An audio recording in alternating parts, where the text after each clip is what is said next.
I did. You know what? I watched it more in was fun, syndication though. than I did when it was like when it was a first run. No. But no. But yeah. What was his? Mark Curry? Was that his name? Mark Yep. Curry?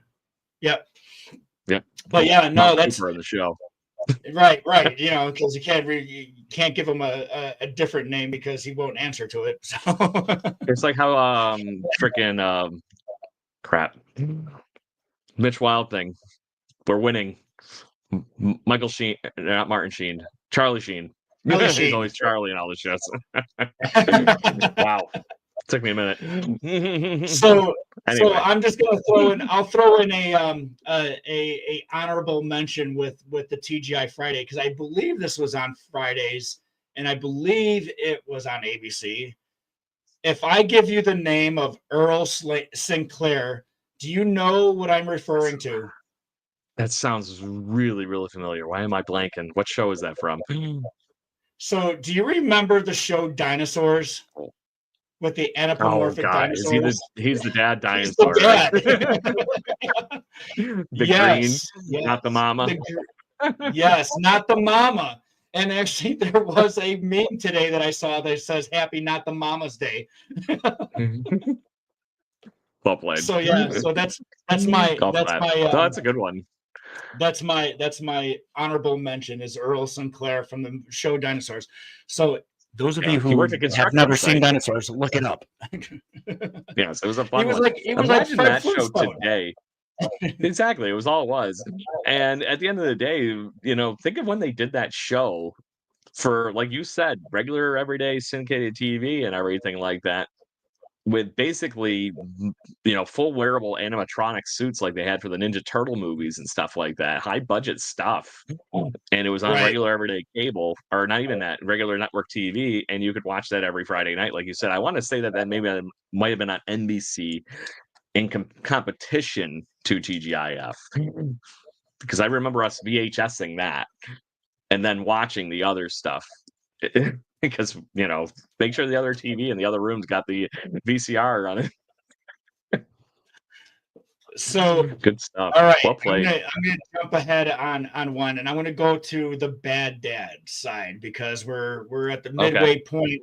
But I'll still bring out some good dads. Come to the dark side. We get a free cookie. You ruined it. You ruined it. You ruined it. I had no idea that's where you were going. I just figured you were going to the evil side. I want to give it that free cookie joke. Darth Vader, you jerk. The only thing about Darth Vader is the fact that, one, he didn't know he was a dad until later on, and then two, he tortured his daughter. So and son. Even though there was a redemption, he did come back and was like all apologetic, but you know, but at the end of the day, he knew he was going to be a father, would he have still become Darth Vader though? There's an arc there. No, what if? Fan theory, but I think that Anakin Skywalker was easily corrupted regardless. So there was whatever. that. Papa Palpatine. No, that's a good one. So I'll stay on the dark side a little bit here, but I'm going to go to I'll just say Bad Dad, period, because there was an actual episode called Bad Dad, and it was all about Bart Simpson doing all these horrible cartoons about how bad his dad is. And Homer, for that matter, is the epitome of, I'll just say, you know, we talked about Bob Saget being the face of like TV dad. Homer Simpson is the face of the everyday dad. 100%, right? It's just how it is. He's there for you, but maybe he's not. Maybe he's thinking about going to Moe's. Maybe he's doing this instead. But all of a sudden, it comes back to eventually being the father that he needed to be. So, to your point, I think the scales tip toward bad a little bit. A lot of times, it even makes you wonder how the hell he even keeps a roof over their head, just as much as anything else with Homer Simpson. And then the funnier thing is, yeah, the flip of that coin, literally living right next door to him, in Ned Flanders. That's the super churchy white picket fence, kind of the American dream dad, right? And won't even curse, Oakley Dokleys, all that kind of stuff. But as far as TV dads go and everything, I think that Homer Simpson's on that list. No, you're right. I was waiting for you. That's the reason why I didn't go take that softball, because I knew you were going to take it. So I was like, you know what? I know Craig is going to Homer Simpson, so I can see him right I behind got you another anyways. stupid cartoon one. That's why I figure I had to put some dads there. I'm not going to probably talk about this one though. We named the dog Indiana. Yeah, like the dog. So good stuff. Your turn, bud. So I'm gonna name a dad who a lot of people thought that he was mean, but actually he was a very stern but a good dad because he was present. And I'm gonna go back to the 70s, and I'm going to say James Evans from Good Times. James Evans. Oh, I thought you were Sr. going another direction. Good Times. No, but he was a dad. Good deal. And he was very protective of his kids, and a lot of people thought that he was mean. However, he wasn't mean. He was protective. He was protective of his family. He was protective of his kids, and he didn't take any shit from his kids either. He ruled his house. But the thing is that sometimes you have to take, you got to keep your kids, and you got to keep the family in line and straight, so some people probably took that as being bad and mean. But if you take in consideration the content of the show and what the show was representing and what it was showing, you had a dad who was present, who was a provider, a caregiver, but he was strict and he was stern, and some people, it turned some people off, but some people will tell you that he was a very present dad. Some kids just need a kick in the ass. Just saying. So yeah, I think you probably heard this. I think you've heard this saying probably before, is that a father's not there to be your best friend all the time. They're there to give you a kick in the ass when you need it. And that's exactly the model that was followed in that TV show. Right there. Yep. Boom. Yep. So you best friends. But I'm here to be your father. The 1970s for you. Yes. So, like I said, just missing out on that teaching there, because I did get the bet you won't do that again was my growing up favorite phrase. So so I'm gonna just spin off your 70s thing here, because this is one of the ones I thought you were going to, that was on my list, and I'm like, oh, you took one from me in our score. And this is Red Forman from That 70s Show. Oh. Same kind of idea. And he was always there to look out for the kids and everything. He let them do what they kind of did, but there was that when they needed to get their ass kicked, he was there to be that foot up their ass, literally. So, when they did the spinoff recently, they had Eric Foreman in the show come back, and it's his daughter being kind of, raised in his, parents' house for the summer kind of thing, right? So that's the 90s show. The whole, that 90s show. That's the whole framing of it. And one of the best jokes they had on that whole show, Tommy, was Red and all of them are sitting in the kitchen and everything, and Eric and his daughter are yelling at each other. And he goes, well, fine, get in your room or I'm going to kick my foot up your ass. And you just see him go like this with the newspaper. And he goes, I have never been more proud of you in my whole life. It's perfect. If you want to watch that show, that one line might be worth watching the entirety of it. So it was just so perfectly set up from the original show. And to that point, it's one of my favorite episodes in that whole thing was them just goofing around. That the kids were trying to find a beer tap to get their keg open, and they decide to steal Red's, and he's like hanging out at somebody's house or a neighbor's or something like that, and you see him just go party. Like he knew there was like a sixth sense that he knew the kids were doing something stupid, and then him and Bob go on a mission to go stop the kids. It's funny. Just like moms have a sixth sense, sometimes dads have a sixth sense about things, and it's like,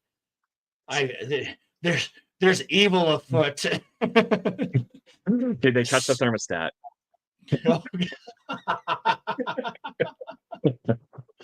Oh God, what movie is that? Is that from Bad Moms? It's Family Guy.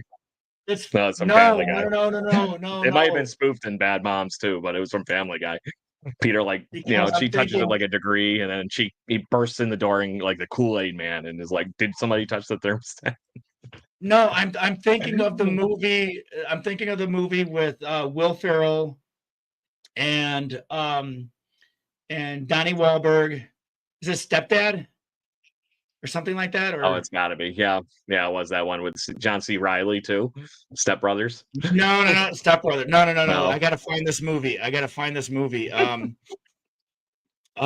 It's Oh, is that the one because with? John Lithgow plays Will Ferrell's dad, Yeah, and I no know that one. Mel And then the Gibson second one's got plays. Mel Gibson in it. Yes.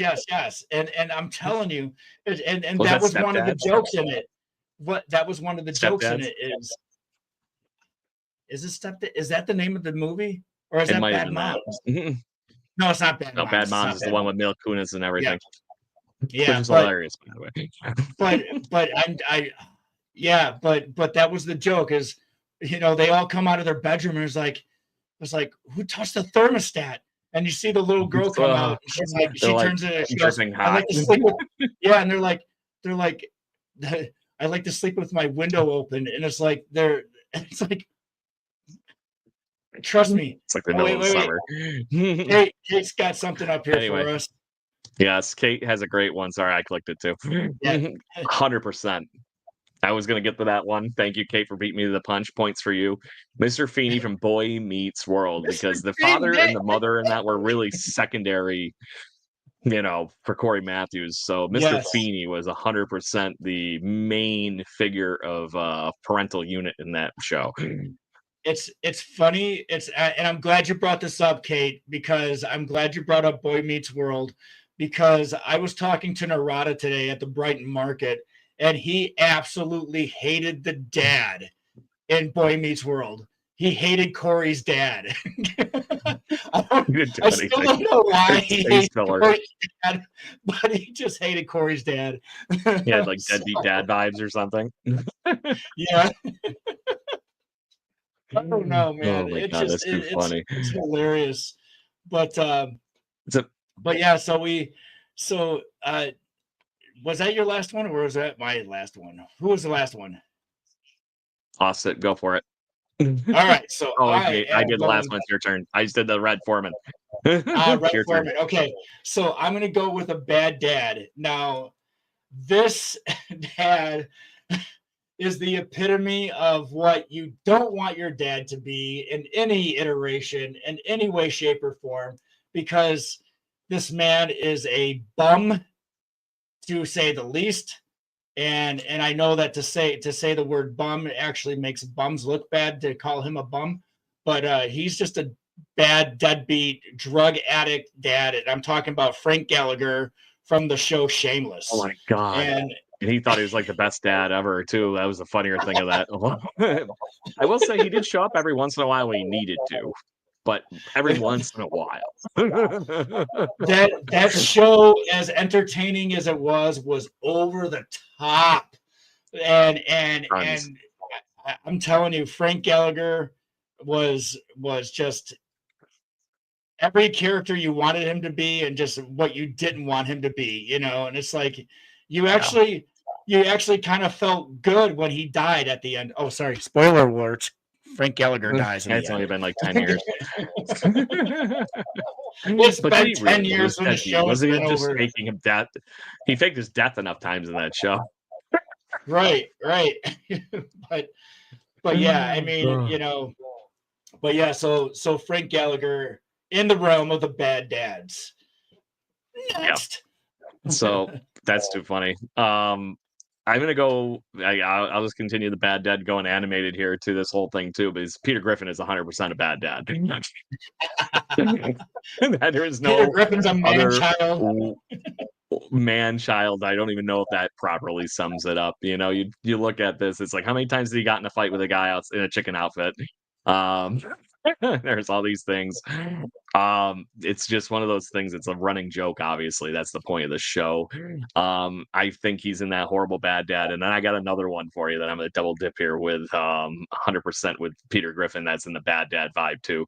I don't know how much you've watched South Park over the years, but Oh Stan's God. dad is a horrible dad. It makes Peter Griffin look like a good one. Stan's dad, literally on one episode, he wanted to be on disability, so he irradiated his nuts in the microwave so he could get ball cancer. There was another one where he basically was Lord, the musician, but it was like all fart noises into the microphone, and he goes, "I am Lord, fart, fart, fart," and then runs away from the family. It was all these stupid. They just moved the family to a pot farm, even though they all didn't want to move. All these kind of stupid things that happened in that. He became such a main character because of how crappy they wrote him earlier in the episodes, because he's in the early episodes, he's actually like a good dad. He's a geologist. He's all these wonderful things, and then it just goes like horrible. Nuked. Same thing as Peter Griffin. So I'm going to go back into good dads, because this is a dad that I actually had a lot of respect for. And it's because that he took on his nephew as a son after a ill-begotten fight in East Philadelphia, where this gentleman was born and raised. He spent a lot of time at the playground. But I'm talking about the one and only Philip Banks, the Honorable Philip Banks, because he was a lawyer and a judge. And but there is a, he was a very stern and strict dad. Had his moments but he always had Will and Carlton's back. Even Ashley and with the dancing. What was the other daughter's name? Somebody help me out here. I hear. Yeah, Mallory. I got nothing, but I'm sorry.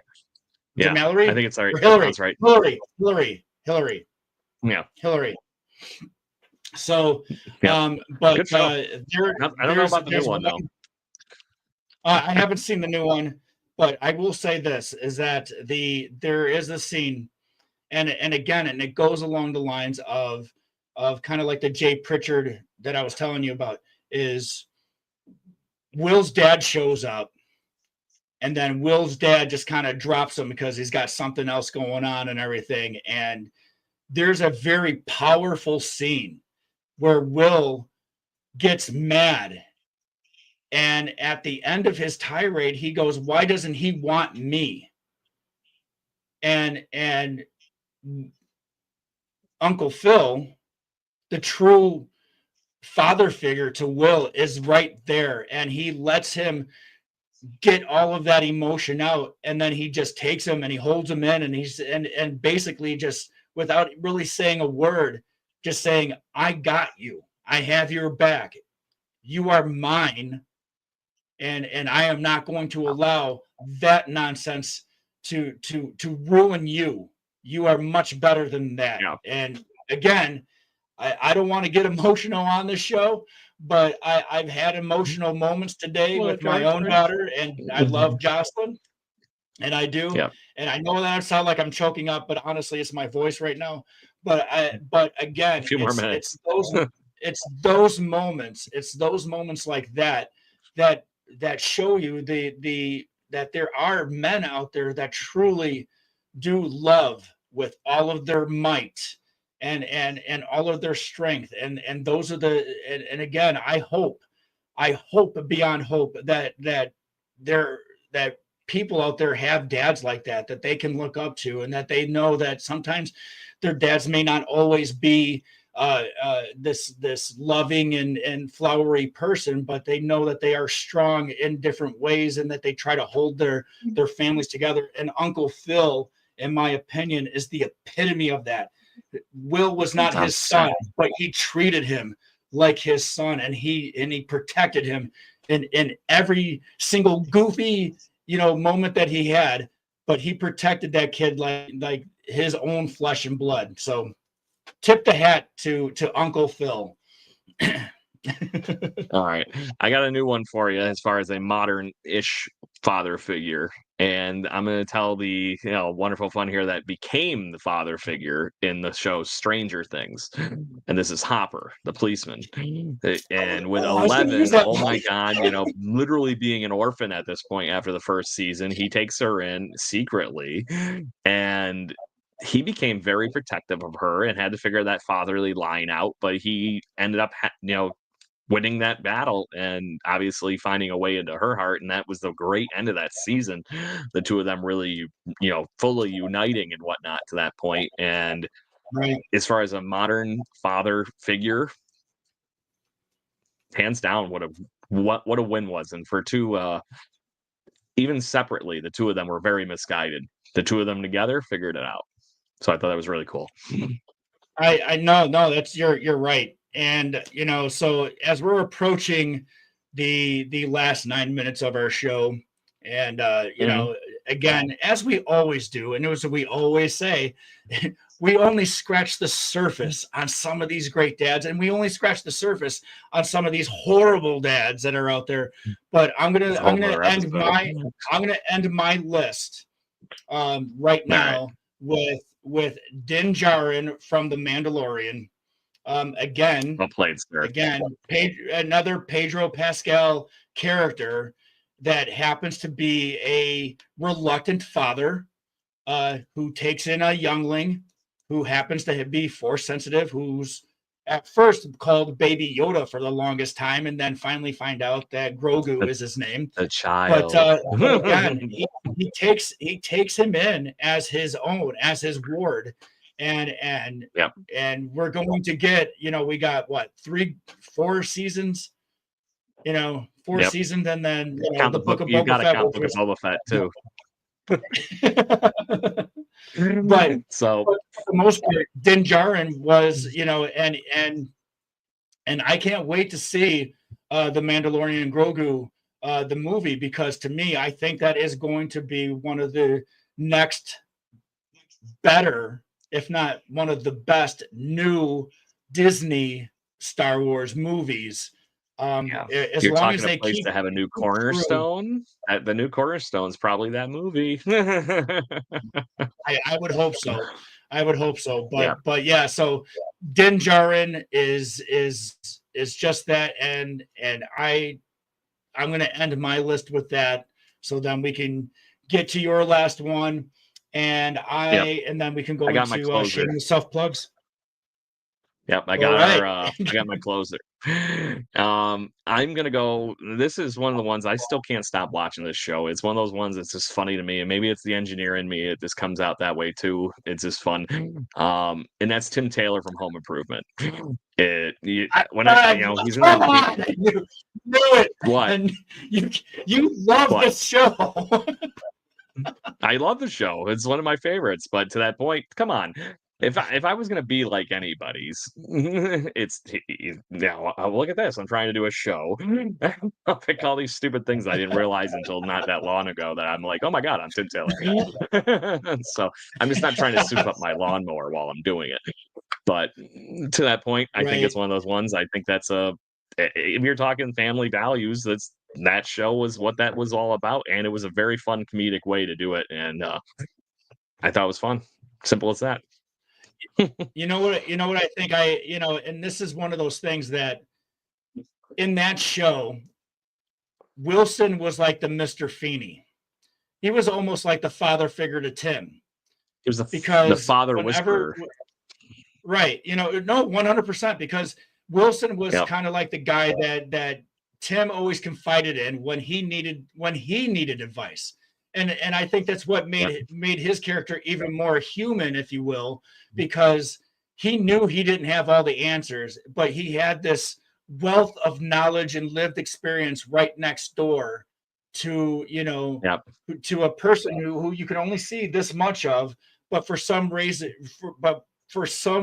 reason always gave Tim some very sage advice, And Tommy, Kate's coming that right there is what last one. friends are for. That's what friends are for, right there, period. Because that's even if Wilson didn't have all the answers, the fact that they talked it out, they figured out the problem. So that's really cool. Yeah. And yeah, Kate's got a great one here. I have just recently finally started watching Brooklyn Nine-Nine, and Captain Holt is 100% the same thing as I was referring to with Ron Swanson in the Parks and Rec. He's the only one trying to keep the madness from going completely buck wild in that police office, and trying to keep people like Andy Samberg's character in line is, I would assume, no small feat. Good Kate the stuff. Great. Well played. I honestly think Kate Kate's is the on only fire person tonight. that listens to the show. Yeah. Or at least listens live. No, there's four other people in there right now that don't want to say anything. No, there's 4 other people. anyways, I don't even see them. So Kate just wants to be the one in charge. I So, know. anyways, Yeah, go ahead, buddy. we're just Let's gonna wrap make this her thing come up. on the show. All right. Can't wait to get her on So again. yeah. So again, so before I go into shameless self plugs, I just want to say to all of the dads that are out there, and even the dads that may not be dads because through obviously blood or birth or anything like that, but are holding up the dad role and everything, I say happy Father's Day to you. And Craig, I say happy Father's to you.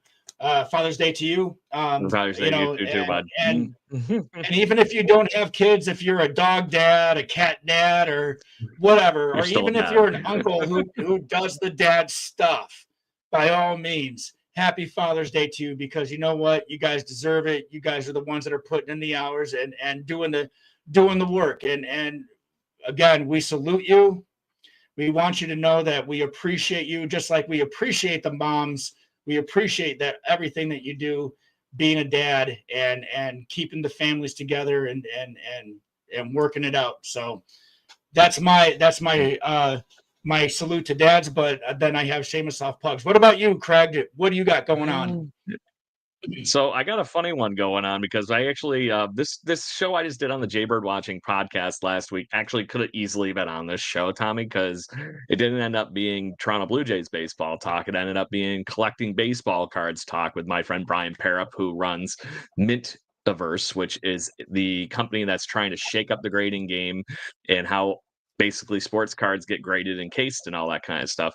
He was kind enough to send me one of his brand new cases, and in the midst of him sending me this, I was like, you know what, I'm gonna hold it until he's on the show. So I ripped it open the other day, and this is the case he sent me with this freaking guy with the most ridiculous lip lettuce in a Major League Baseball Hall of Famer, Goose Gossage. So, but this is one of the coolest, like high end, like, yeah, a New York Yankee, everybody. So at the end of the day, I thought you'd like it because it's a Cubby. So, but he sent it to me with that card in it. So basically, they opened up a whole case of this 1989 Upper Deck set, and everybody that got one of these cases got a card from that. But that's the year that Ken Griffey Jr.'s rookie card was in.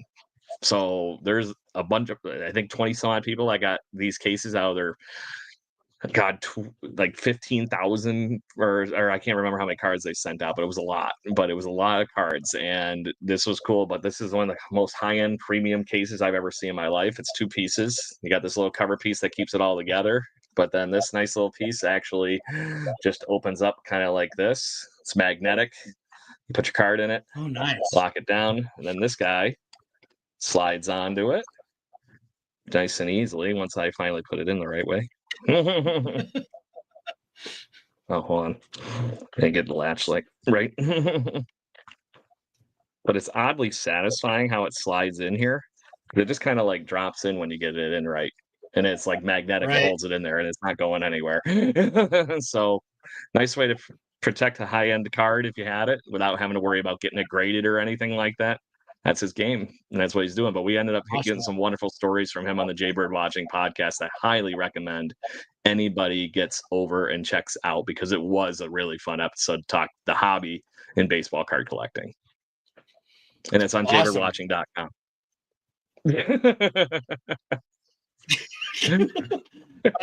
Hey, I want to throw this up. So John McCall, who is the husband of my counterpart at the Flint Hill Dance Troupe, John says Clark Griswold. We did mention Clark Griswold. As a matter of fact, Craig mentioned him, Early in but the thanks. show. Good call back there, John. Glad you are a fan. Glad you're listening. So my last but not least, shameless self plug. Again, I'm going to go with the Flint Hill Dance Troupe will be performing at the Genesee Country Village and Museum this weekend at the Celtic Fair. That's right, the Celtic Fair. You can see this man, me, not that guy over there, but me in a kilt, following some dances, getting tripping the light fantastic, if you will. With our fellow dancers, and come on out and learn some 19th century dances. And I will try to not lose my voice. I will ask for a microphone with a PA system so that I don't have to scream. But it was a fun time on Friday at History on Tap. But again, so this weekend, Saturday and Sunday, Celtic Fair at the Genesee Country Village and Museum. So if you are in the Rochester area or the surrounding areas and you want to have some historic Celtic fun, come on down to the village and have some fun and maybe dance with us. We're I'm trying to still get this ass over and bring the fam so I'm trying my best. He can see what this does. And then again, I know I mentioned this last show, but I'll probably mention it every show leading up to is Craig and I, as well as our friend, this is Paz, the cosplayer. We will be hosting and judging the cosplay contest at the Rochester Anime Fest on July 13th at the Doubletree Hilton in Henrietta. So, or Rochester, it's still Rochester, it's just a suburb. But anyways, but this time around, I will be in cosplay, and I think I may have mentioned who I was going to be cosplaying Don't surprise as. everybody. But I'll surprise. If you're following the Instagram feed, you'll hear. Oh, John says he was late to the party. It's all right, as long as you came to the party and you left some money on the door. Late. But if you follow the Instagram feed, and whenever I post anything about the cosplay contest, and I leave some subtle hints as to who I am wink, dressing up as. Wink, wink. So there you go. And Craig actually has helped me with part of my cosplay. So I can't wait. It's gonna be fun. It's gonna be a blast. So remember, mark that on your calendars, July 13th at the Doubletree Hilton, the Rochester Anime Fest.